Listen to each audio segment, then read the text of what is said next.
Hoje nós vamos falar de itens bem polêmicos e que destroem a beleza da sua casa. Eu sou o Gui. Eu sou o Rafa. E esse é o nosso canal.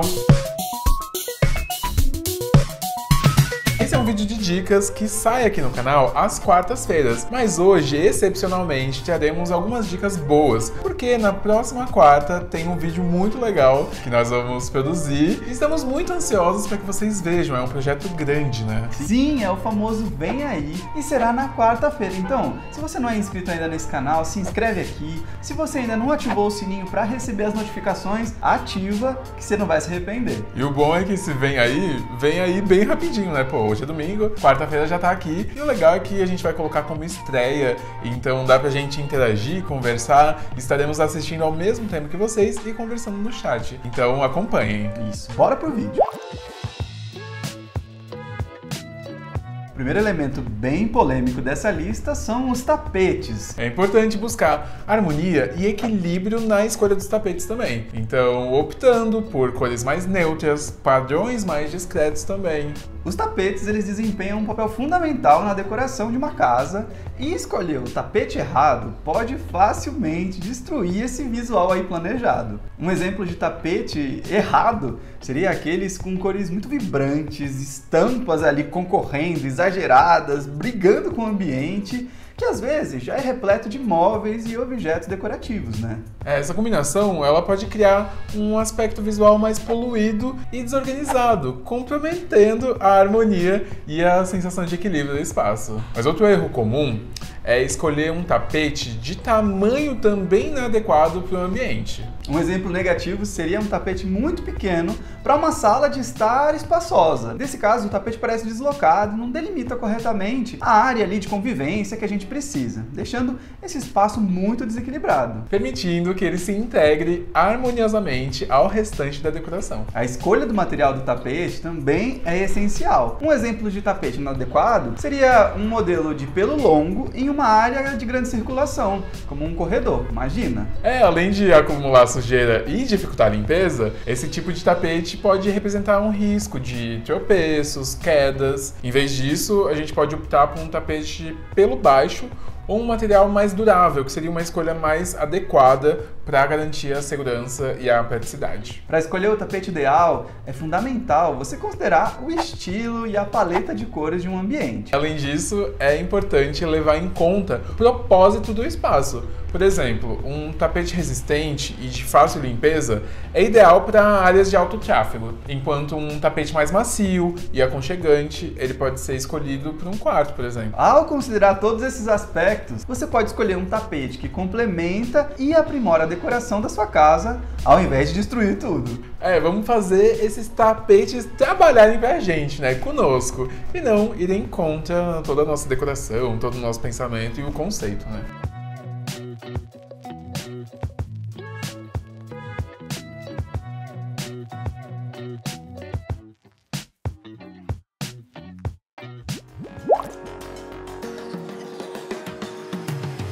O segundo item dessa lista são as cortinas, mas mais especificamente as mal dimensionadas. Também conhecidas como cortinas que estão do jeito errado. Elas podem comprometer a estética da sua casa. Quando elas são mais curtas, por exemplo, elas dão a sensação de que algo está faltando. Já as cortinas muito compridas, elas podem arrastar no chão, acumular poeira e causar uma aparência mais desleixada. É importante buscar o comprimento adequado e considerar o estilo de decoração que você tem para escolher também sua cortina. Mas eu até entendo quem compra as cortinas assim numa promoção, porque viu, mas talvez seja legal você já ter o tamanho da sua parede já anotadinho em algum lugar, para quando você vir essas promoções, aí você ter certeza que tá certinho pro seu ambiente. Quem nunca comprou cortina errada, né? Inclusive, essa é uma boa dica, porque sempre que a gente vai para uma casa nova, sempre tem aquelas pessoas que falam assim, não, compra tudo logo, mas compra tudo mais barato e depois você resolve. Só que a gente não tem muito esse pensamento não, vai comprando de acordo com o que você vai gostando e já de acordo com o conceito que você quer para sua casa. Outro erro muito comum é escolher cortinas que não se adequam ao estilo do seu ambiente. Por exemplo, utilizar cortinas com umas estampas super chamativas, vibrantes, num espaço que requer uma atmosfera mais serena, mais tranquila. Essa escolha equivocada, ela pode causar uma sobrecarga visual, prejudicando a harmonia, a sensação de conforto e até quebrando todo o conceito. O tecido também é um fator bem importante. Cortinas com tecidos mais pesados e opacos bloqueiam a entrada natural de luz e deixam o ambiente mais escuro e até com uma sensação de opressão, né? Mas tem também as cortinas muito leves e transparentes que elas podem comprometer a privacidade e não fornecer o nível adequado de controle de luz. É essencial escolher esses tecidos que sejam adequados ao propósito de cada ambiente, garantindo aí o equilíbrio entre funcionalidade e estética. Se você é uma pessoa que gosta de dormir até um pouco mais tarde, sabe como é importante ter uma cortina blackout, né? E se você tem uma casa pequena que precisa de uma iluminação natural, daí acho melhor fugir um pouco das blackouts. Além disso, a gente também tem que considerar as proporções e dimensões da janela e do espaço no total. As cortinas muito volumosas ou muito estreitas em relação ao tamanho da janela, elas podem criar uma aparência desproporcional, e desagradável. E cada cortina tem uma medida específica, Para as persianas, todas as marcas indicam que você compre ela 10 centímetros sobrando para cada lado, para cima, para os lados e para baixo. E para evitar que tudo isso aconteça, é importante você considerar tudo que a gente falou aqui: estilo, tecido, proporção, e buscar sempre algo que esteja alinhado com o seu ambiente, com o seu estilo, para ficar tudo equilibrado.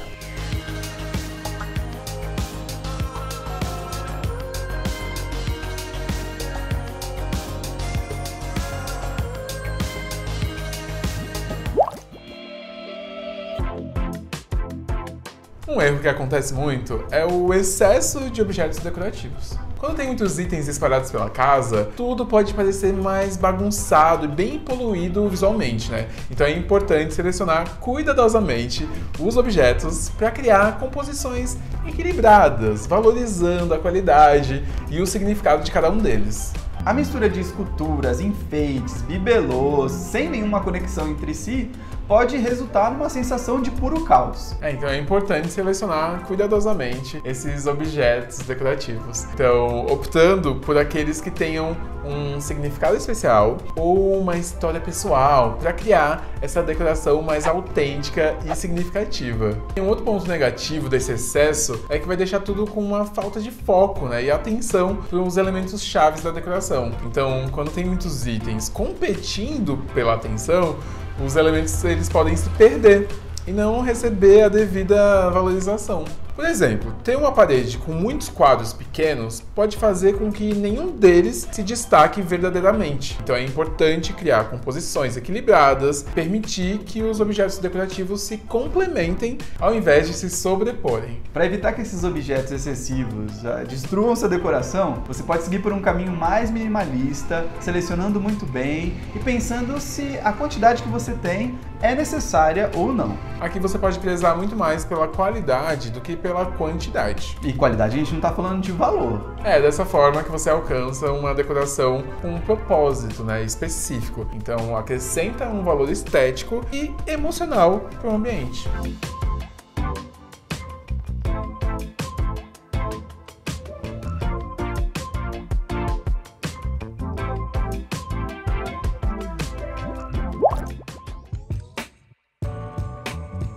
Se tem um objeto que pode ajudar um ambiente, é um espelho. Mas se tem um espelho mal posicionado, ele vira o principal inimigo desse mesmo ambiente. Os espelhos são ótimos aliados na decoração porque eles trazem amplitude, luminosidade, mas quando você posiciona ele de maneira errada, pode refletir objetos indesejáveis ou criar até reflexos bem incômodos. É fundamental pensar no posicionamento estratégico dos espelhos para evitar esses problemas que o Rafa comentou. Posicionar do jeito errado pode facilmente arruinar tudo, destruir sua decoração e comprometer sua casa e sua vida como um todo. Por exemplo, se você posicionar um espelho de uma forma que ele reflita uma visão não muito favorável como uma parede ou uma área desorganizada. Quem nunca foi na casa de um amigo que o espelho refletia bem a lavanderia? Isso pode criar uma sensação de desconforto e perturbar a harmonia visual do espaço. Então é essencial posicionar os espelhos de maneira estratégica. Como eu falei, esses espelhos mal posicionados podem causar um desconforto visual, principalmente se eles estiverem direcionados para uma fonte de luz e refletir uma luz diretamente no nosso olho, sabe? Por exemplo, um espelho voltado para uma janela, ele pode ser uma coisa muito boa, mas se essa janela entra uma luz intensa que atrapalha tudo, isso pode incomodar e criar reflexos que ofusquem todo o ambiente, né? Então presta atenção nesses reflexos, na luz que vai refletir e ofuscar tudo. E nem sempre a luz precisa ser natural. Às vezes uma luz artificial pode também refletir de um jeito ruim. E outra forma que pode incomodar é colocar esses espelhos em lugares que vão tirar a privacidade das pessoas. Imagina colocar um espelho na frente de uma cama e é refletido pro corredor, que passam mais pessoas. Isso pode incomodar, né? Tirar a privacidade de quem tá dormindo. E até o Feng Shui fala que não pode, né? Dormir se olhando no espelho. Eu citei o exemplo de uma pessoa dormindo, mas vai que seja um closet, né? Um espelho que tá posicionado para um closet, que outras pessoas conseguem ver quem tá se trocando. Às vezes até no prédio, né? Você vê a janela do vizinho refletindo, o vizinho acha que não tá sendo visto, mas o espelho tá mostrando tudo. Tem outra coisa que é importante pensar, que é a proporção e o tamanho dos espelhos. Usar espelhos muito pequenos ou muito grandes em relação ao espaço pode criar uma sensação assim, um tanto estranha. Desequilibrada, né? E aí prejudica a estética do ambiente. Nós sempre falamos aqui sobre escala de objetos e com o espelho não é diferente. Você precisa considerar a parede que ele vai ser colocado, os móveis, para que tudo tenha uma integração bem legal. Então, da próxima vez que for escolher os espelhos, pensa muito bem nessa lista que a gente te deu aqui. E se você já curtiu todas essas dicas, já se inscreve aqui no canal e comenta se você tá cometendo alguma coisa assim na sua casa. Olha, sempre tem, né? Não tem jeito.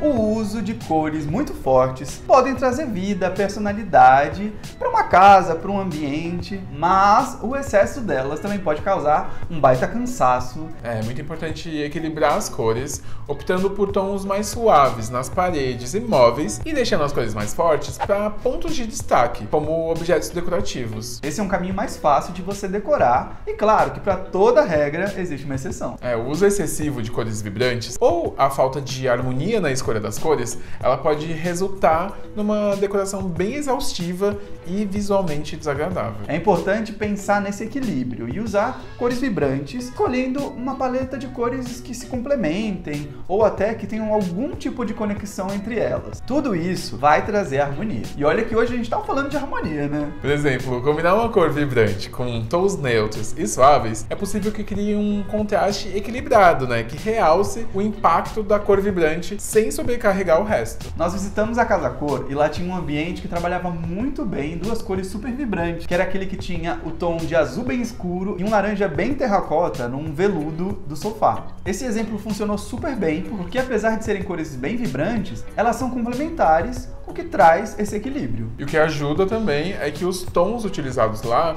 foram tons mais fechados, né? Então não deixaram aquelas cores muito abertas, né? Tudo ficou um pouco mais calmo. E ornaram bem com as plantas, né? Porque era um ambiente de um paisagista, então tinha muita planta que dava essa acalmada, né? E essa refrescância. Essa questão da proporção e intensidade de cores precisa ser bem pensada. E tem uma técnica que a gente até usa bastante, que é o 60-30-10. Fica uma distribuição bem equilibrada para você não fazer um ambiente aí caótico como a gente está falando. Então aí a dica seria colocar 60% de uma cor mais neutra, 30% de outra cor bem complementar e daí 10% dessa cor um pouco mais vibrante.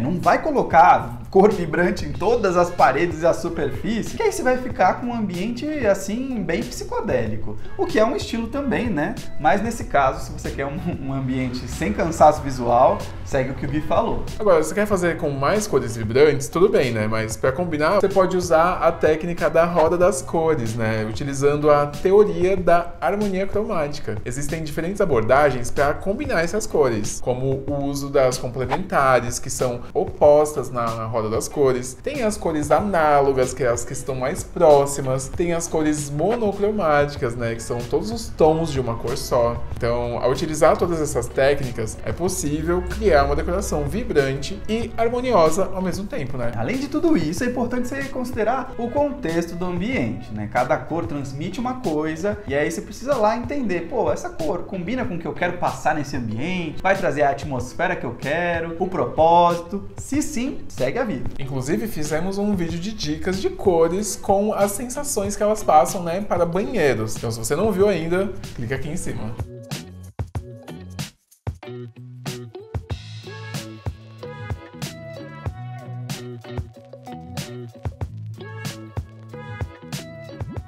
Essa lista poderia ser infinita, né? Se você tem algum item para adicionar nela, comenta aqui embaixo para todo mundo ficar sabendo. Essas respostas são super importantes, porque alguns vídeos que nós já fizemos com dicas como essa surgiram a partir de comentários que vocês deixaram aí. Então, se tiver sugestões, deixa aí nos comentários. Lembrando que essas dicas, elas são padrão, né? Mas existem muitas exceções. Se você quer seguir pela exceção, tudo bem. Comenta aqui embaixo qual a exceção que você gostaria de seguir e a gente fica por aqui. Te vejo no próximo vídeo. Até mais! Tchau, tchau!